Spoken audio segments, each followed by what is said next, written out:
Okay, thank you very much. Brings us to the final part for today. And, really, literally in setting this up, we really did do our best to save the best for last. And as I mentioned before the break, this turned out to be one of the highlights of sort of Emergence 2019. So now that I've built it up, I'm going to introduce the panelists for the next session. And this session is really focused around sort of direct investment and family office investment. So first up, please welcome Tyler Tan, who's the investment director at Skyfield Capital, to the stage. Ben McCallum is portfolio manager at Regal Emerging Company Strategy. Lachlan Duffy is an investment analyst at Transition Level Investments, which is Steve Baxter's family office. Michael Goldberg is the founder and managing director and portfolio manager at Collins Street Asset Management. Ben Unger, who's coming in hot from New Zealand, who's a director and CEO of Windhaven Investments. And Georgina Turner, who's a principal investor at Tidal Ventures. Please give a round of applause.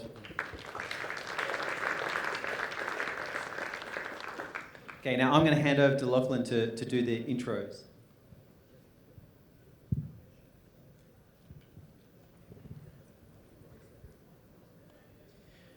Alrighty, everyone. I think we're here at 4:30 p.m. on the so-called graveyard shift, and I'm aware that we're the last item on the agenda, keeping you from going to the drinks afterwards. So make sure to keep to time.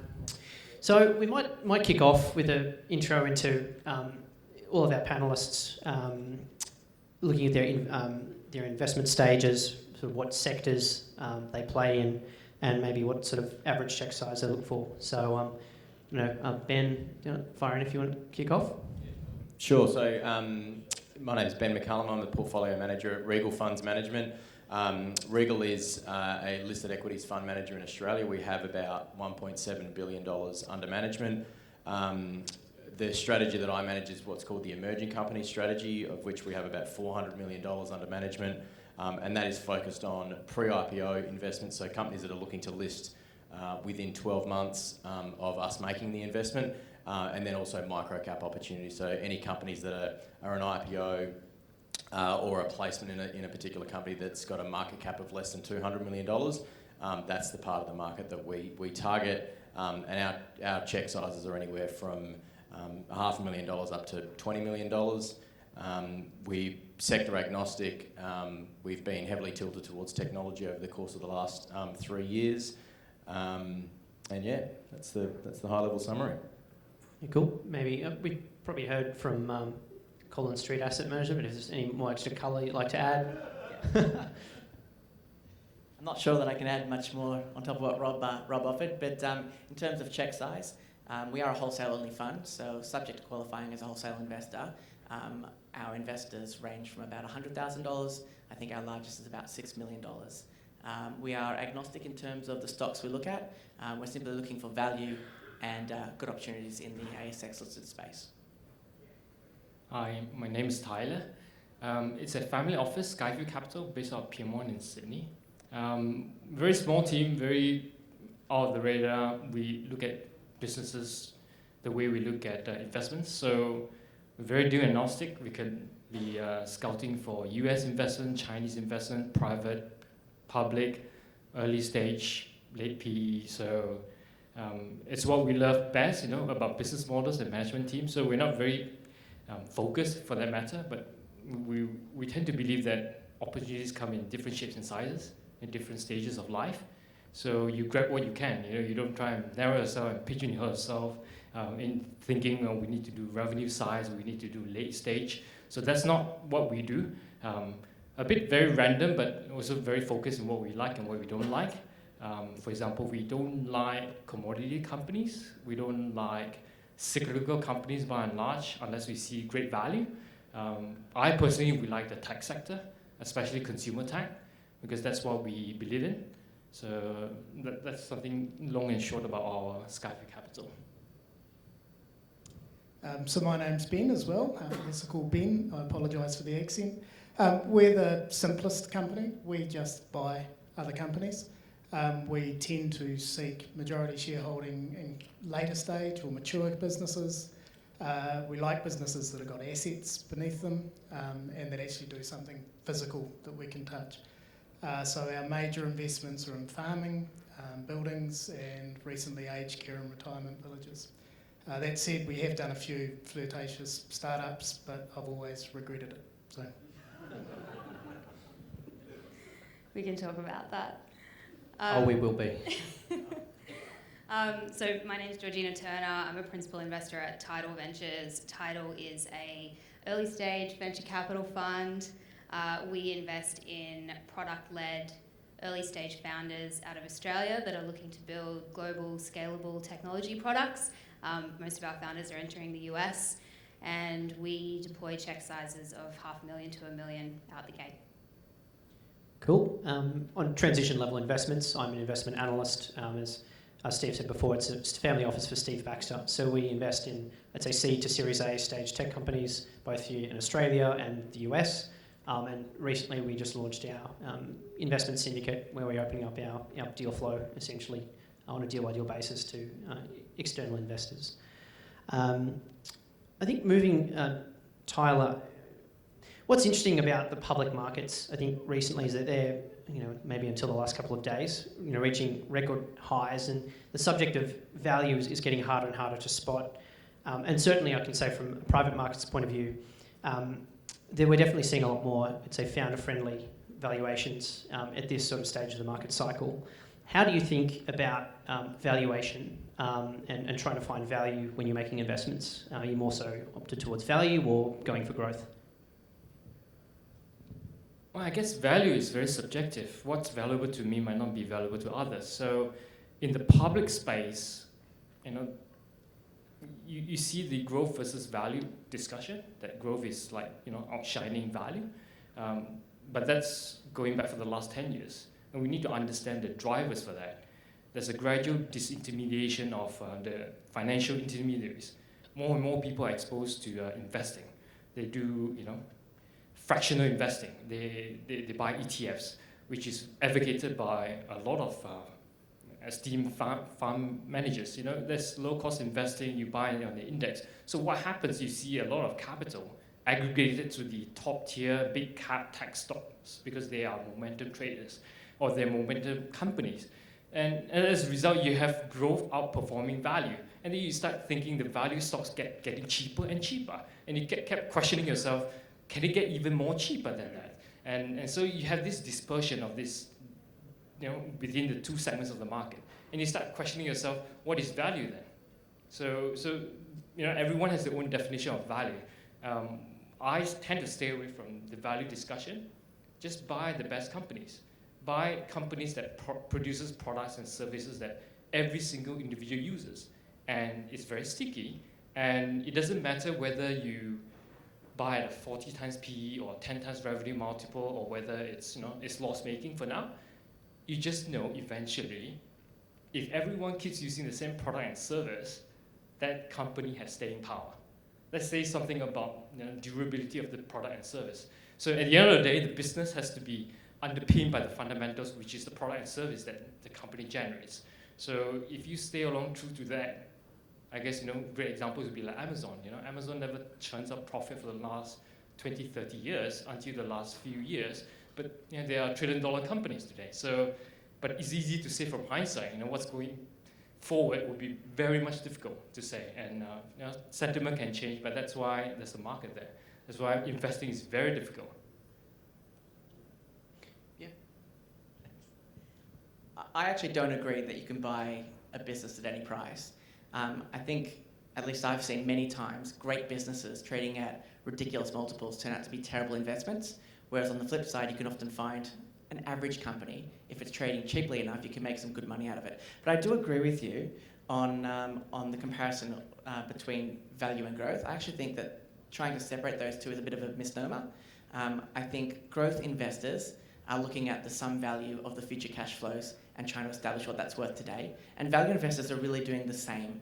I think really the difference is that value investors, if you will, are looking at historical numbers and looking at more established companies, whereas growth investors are taking a punt, if you will, on what future earnings growth will be. I don't think that the process of picking a growth stock and picking a value stock are that different, but certainly in terms of the risk you're taking, there's obviously different risk investing in growth than there is in value, but on the flip side, you've also got the reward, which could be significantly greater if you pick it right in the growth stock relative to a value stock. Yeah, I was probably going to save this question for later. I think it flows on quite nicely. So looking at some of the IPOs that happened last year in the US tech sector, looking at the likes of Uber, in Casper recently, Lyft, there's been a lot of focus, I think, in public markets around a push towards profitability. Is some of our panel worried about maybe the pricing methods of later stage, like towards a pre-IPO valuation? Maybe Ben, giving you a space. Yeah, sure. So the US venture capital and pre-IPO market is a vastly different world to the Australian market, as you can probably imagine. There is a significant amount of capital in the venture capital space in the US, and that's the reason, and that has only grown, and that is the reason that these big funding rounds have continued to proliferate and enable big companies like Uber and Airbnb and Spotify to stay private for a lot longer period of time.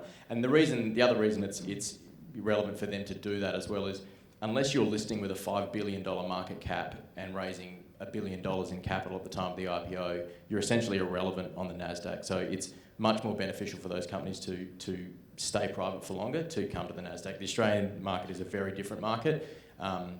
Some would say the Aussie microcap market is essentially another VC fund, because they do fund a lot of earlier stage ventures in the public markets, and Afterpay has been a great example of that. Afterpay listed it had $200,000 of revenue, and it's now a $10 billion company. So, and there are multiple examples of that. One that Regal's been involved in for a long time is Appen. That listed at 50 cents, and they only raised about $10 million, I think, in their IPO, and that's also a multi-billion-dollar company now. On the valuations, I think I look at it very stock specifically. There's always reasons why certain things get to a certain level, and you've got to understand a whole bunch of different dynamics around each particular example. There's plenty of examples where what people thought was a high private valuation in the US is then listed and they've doubled on day one. And then there's the other examples where you've got the Caspers and the Ubers of the world, which have traded extremely poorly afterwards. So it's easy to put a broad brush that the private market valuations are high. In some cases it's justified. I think in other cases it's not so much. Cool. I think moving on the subject of sort of risk, I think certainly up here we've got some very different attitudes towards risk and capital preservation. Georgie, I might start off with you. In the early stage space, how do you think about sort of company risk and portfolio risk, and what sort of actions do you take to protect yourself against to sort of hedge portfolio risk? Yeah, so it's a good point. Obviously, early stage investing, particularly at the seed capital stage, is highly risky. We obviously take a portfolio approach, and I think that particularly at this stage of investment, you do need to have breadth of portfolio in order to de-risk the return profile. We will inevitably see that the top 2 or 3 companies in our portfolio will return the full fund to investors, meet our IRR hurdle. The mid sort of section of businesses, we might be able to get a mid-sized exit from. They certainly wouldn't make it to private markets. They would be trade sale outcomes, and then there will be a long tail that will drop away. I think the reason why early stage capital in the US market has been probably a little bit more successful than in the Australian market, it barely exists in the Australian market from a venture capital standpoint at the moment, is just because risk tolerance is higher over there. They have a little bit more of a tolerance around failure, which I think we struggle with a little bit in the Australian market. But we do believe that seed investing is certainly not something that should be done deal by deal. We think you do need to take a portfolio approach to it. And it's just very different from other types of investing in that the actual involvement that we have with the businesses, seeing them through from their seed investment through to their Series A investment, is quite a high level of hands-on support. Operationally, you need to have product technology skill sets in the team. Just having a investor background doesn't necessarily qualify you, I think, to be doing seed investing. The founders often need quite a lot of help entering international markets. They need help with the product development, understanding how to go to market in different regions, understanding how to raise capital. One of the biggest reasons why we see a lot of companies fail at this stage is because they don't use that small window that they get, which is usually only sort of 12 to 24 months of runway from their angel round, to develop the proof points that they need to actually get institutional capital from a Series A venture capital investor. And Ben from New Zealand, we've got two Bens up here, so I'll have to be more specific. How do you approach sort of risk from maybe a larger check size point of view and number of portfolio companies? The exact opposite to George. When it comes to startups, there's three words that I remind my shareholders all the time: don't do it. It's when you're assessing startup businesses, the way I think of it is you assess it with your heart. You love the idea, you love the founder, you love the potential in the business. But no matter what way you dress it up, it's a gamble. And I don't know what the statistics are, but say 7 out of 8 of them will fail. So you get better odds at the casino. It's much better to... Depends on the win. Yeah. It's much better to invest in something that you can see performance, that maybe someone else has taken that risk, but I can't take that risk with my shareholders' money. So I need revenue. I need a clear path to profitability. And I need to know that the product underneath it is backed by something other than just a good founder and a great idea. So coming back to your question, how do you assess it? Then once you've got proven performance, the multiples are much easier to work out because you don't have to crystal ball gaze as to what might be. You can look at what it actually does. So as a result of which, our returns are much lower than probably everyone else on the panel. We don't get phenomenal unicorns coming through my door, but we make pretty good money.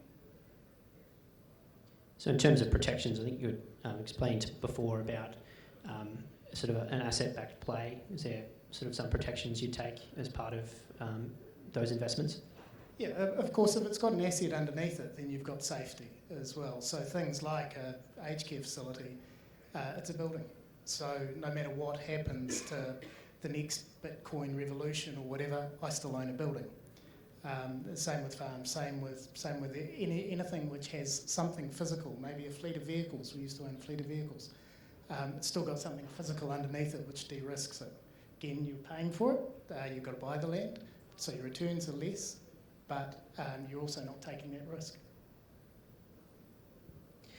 From a transition level point of view, maybe giving the good side of seed investing. So we've got between maybe, let's say 30 to 35 portfolio companies. We had a major exit last year to a US listed company. We did fortunate enough to do, it's been publicly announced, at 23 times our money. So we were very happy to see, as part of the portfolio approach, having a certain number of companies. And then through diversification, I think through volume, and this isn't sort of a spray and pray, we find decent investment grade opportunities, and we make a series of concentrated bets over sort of a 5 to 7 year time horizon, 3 to 5 year time horizon, and then we would expect to see the winners come through and pay back for the ones that weren't as successful while still having quite a few live opportunities yet to sort of reach their full return potential. So that's sort of our attitude towards risk and how the seed stage operation plays out. Yeah, sure. I mean, I often get asked by retail investors normally what I think about a particular stock, and I often express that one of the beautiful things about our industry is that you don't have to have an opinion about every single stock. And I think what you'll find, and what I'm hearing from the panel here, is that we all clearly have and recognise what our core competencies are. And if you focus just on those core competencies, you're less likely to take on risks that you don't understand. So while I'm perhaps more boring, and Ben from New Zealand is perhaps more boring as well, and we don't understand tech in the same way that Georgina or some of the other panels might, we can make good money investing in boring stocks, just like they can, focusing on their core competencies, investing in high-tech stocks. So I think the major risk to investing is not what type of company you're investing in, but how well do you understand that company. And I think that's very important to keep in mind.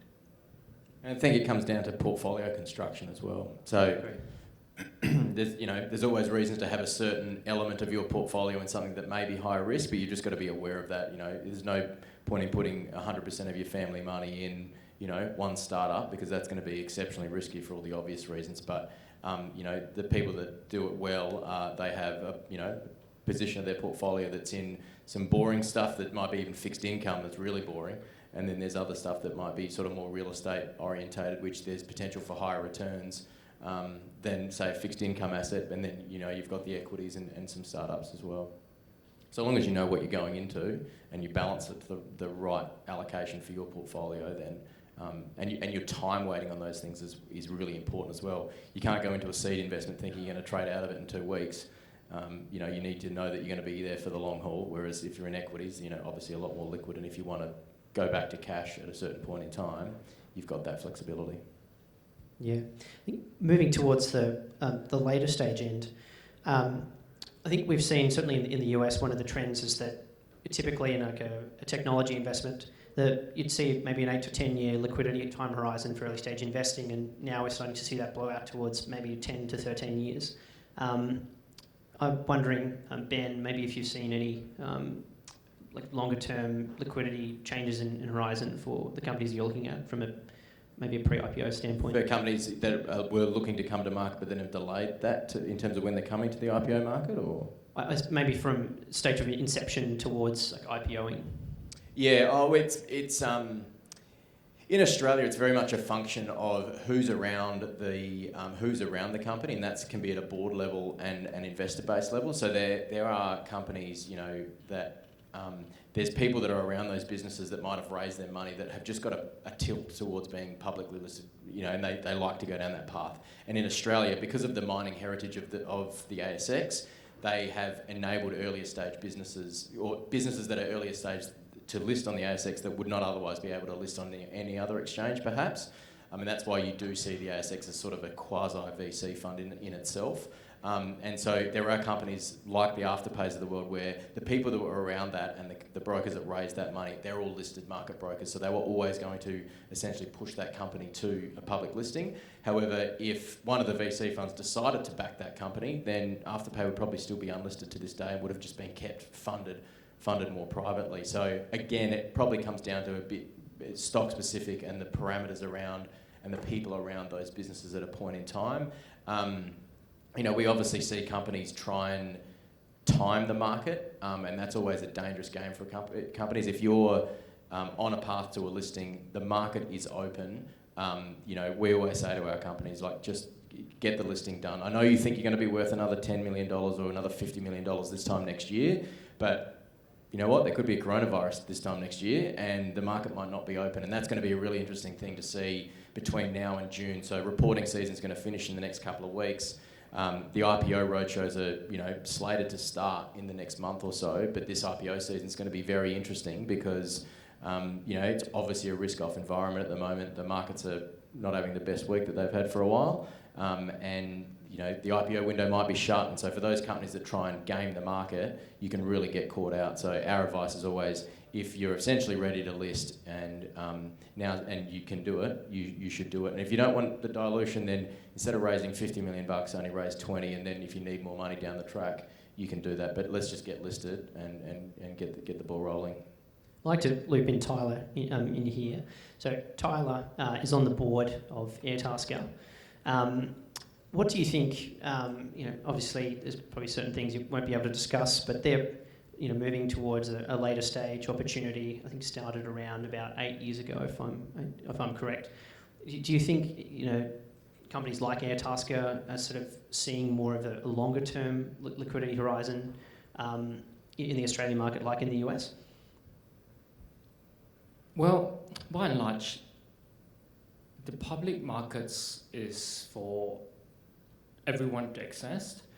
And there's more and more capital plowing into the private markets that allows private companies to stay longer. It doesn't mean that going listing is just a way of accessing capital. But if capital can be accessed in the private markets, then there's no real pressure to get to the public markets unless there are shareholders who want some form of liquidity. Then you consider whether you can get the liquidity in the secondary market in the private space, or a better, more efficient way is to get a public listing, and then you can get more opportunity open to external investors to access the opportunity. So in the case of Airtasker, you could outsource any task, whether it's a plumbing job, run a birthday party, or get a babysitter. The world is on your feet. The addressable market is so large that you can grow into. Then the question is, do you have the capital to back you to grow into that total addressable market? And if you can't grow that through rising revenues, then you have to get the funding from private markets. So the natural step would be, can you grow that through revenues? 2, can you get that from the private capital? 3, can you get that, if you can't do 1 or 2, then can you get that from the public market? So the sequencing of the capital need is always a function of how big is the market? Is your product accepted by everyone? Are you priced enough where everyone uses it? And is the frequency high enough? So I don't have an answer to when Airtasker could be public. I don't have an answer to when the funding need. I do have some insider knowledge about where the stage of the development of Airtasker is. But by and large, if I speak broadly, focus on the business, focus on the product and service that you're selling, at what price point, and grow to the market. And the funding and the financial need will come when you have proven that you have a product that everyone loves, and the pricing point is great. And then you have a business that keeps on reinvesting back into the employees, back into the community. I think that's a great way to build a very sustainable business model, and not worrying about, when should I get liquidity? When can I cash out? At what valuation? Should I entertain new shareholders? Is it from the public or is it from the private? Should I entertain to the broker? I mean, that's distractions away from building a sustainable product and service for the community. Yeah, definitely a valid viewpoint there, focusing on growing the business as opposed to sort of perceived time horizons for liquidity. I think the next interesting point to focus on is, I suppose different family offices have different degrees of involvement in the investments they make. In New Zealand, Ben, you mentioned you invest in aged care facilities and farms. To what degree and sort of hands-on approach will you take in terms of these investments, whether it's running the companies or helping find the right people to operate these businesses? How hands-on are you with your investments? We run the same approach in Australia and New Zealand. We've got a couple of investments over here as well. We basically take them over. We keep the management that we can, but they report through to us. So we always seek a majority shareholding. We will start at 50%, but it's quite clear at the beginning that we go for majority. We figure that it's our money, so we want to call the shots. And I know that's very different than the others. But yeah, if it's our money, we want to be in charge of our money. So in some of our experiences, the management have stayed with us and prospered. Haven't had to worry about where their next cheque is coming from. They go on a pretty good salary, sometimes retain a little bit of equity. In other instances, they haven't. And over a course of 2 or 3 years, we've changed the entire team. We have to do what's best for the business rather than for the departing shareholders, if you like. But yeah, so we're the gorilla in the room, and it's very important when we invest that the shareholders, the outgoing shareholders, understand that we're not angel investors. We are going to be your boss. Do you worry about sort of maybe a difference in expertise between what you have and maybe some of the people in the business already have? No, I think that, and that's something that Michael touched on as well. We only invest in businesses that we understand, that we really understand. So I sometimes we think we understand them, and that's where it goes wrong. But we spend a lot of time researching a business. I've been with this group for 20 years, and I've done 7 transactions. So 7 transactions of size anyway. So we know. When I go in, I have a backup plan of who's going to come in and run this business. Otherwise, I wouldn't do it. But these are large cheques, so you may have guessed I'm not a gambler. So yeah. Okay, and Georgie, what on the seed stage, maybe slightly different. I'm just going to take a guess. What level of involvement do you have in your portfolio companies? So look, we are highly involved with our portfolio companies. We would never profess to know more than the founder knows about how to build a product for their customer. Having said that, there is a high degree of repeatability in terms of what happens to seed and build a technology product that can grow on a global scale, and so that's really where we come in with expertise. In the seed game, you end up with so many portfolio companies that you can't, you couldn't dedicate the same level of time, I guess, to each one. But we definitely work pretty hard for the ones that we have, and inevitably you end up working the hardest for the ones that aren't doing as well. The whole premise of seed investing is you find really strong founders who know what they're doing, who show really excellent signs of being able to build and scale a global company. We bring the sophisticated layer on top of that. The founder, just because they're an expert in what they do, you shouldn't expect that they understand how to raise money. It's not. It's actually two slightly different things. I actually agree with your point, Tyler, about if you just spend time building an excellent product and you have customers in market, the capital will come. It's a little bit different at seed because you have to build the product, have customers in market, and also be able to pitch the vision. And that's usually the part where we can come in and help. And also provide connections to our investor network, help them get out of the Australian market and into the global market when it comes to VC investment as well. VC investment in Australia is very limited in terms of what VCs will actually invest in, so trying to access some global capital really helps. So yeah, I would say we're highly involved. Yeah, I would agree on the seed level. I think our time is up, and hopefully we measured up to Steve's throwdown of us being the highlight last year. And please thank our panellists.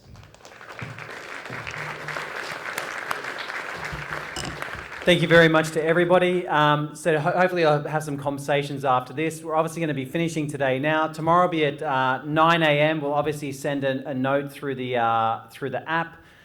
Look forward to seeing you all tomorrow morning. Please, thanks to the panellists again. Have a great afternoon.